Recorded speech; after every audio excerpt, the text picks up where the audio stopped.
Siamai fi yma gyda Paul Williams o YesBroFfestiniog, ysgrifennydd yma fe, yn Caffi Antur yn Blaenau Ffestiniog. So beth sy'n mynd ymlaen heno po?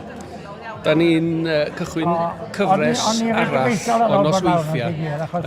Da ni wedi bod yn gwneud 3 ar 10 o'n nhw wedi bod hyd yma, a wedyn da ni'n gwneud nosweithiau chydig bach o sgwrsio, trafod annibyniaeth, neu trafod diwylliant Cymru ac yn y blaen, a canu hefyd ar yr un noson. Felly fel arfer, da ni'n cael siaradwr a canwr, a da ni'n galw nhw'n nosweithiau adloniant, diwylliant a chwildro.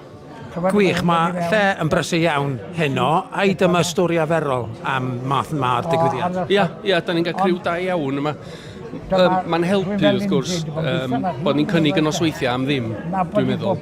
Mae Blaenau yn ardal ôl ddiwydiannol, dydy ddim yn ardal gyfoethog, a felly mae o'n braf bod ni'n medru cynnig y nosweithiau am ddim, ond dydyn ni'n gwahodd bobl i roi pint neu 2 yn y bwcad, os ydyn ni'n medru a wedyn mynd. Gwych, a mae tyniad eitha mawr heno gyda Dafydd Iwan, man hyn, a Phil Griffiths. So sut ydych chi wedi llwyddo gael Dafydd Iwan yma?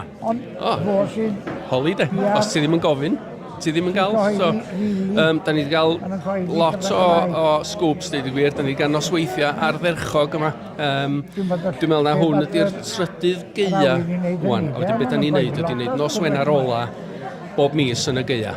Wel, llongyfarchiadau mawr i chi, mae fe'n edrych yn ffab a wy methu aros. Gwych, diolch.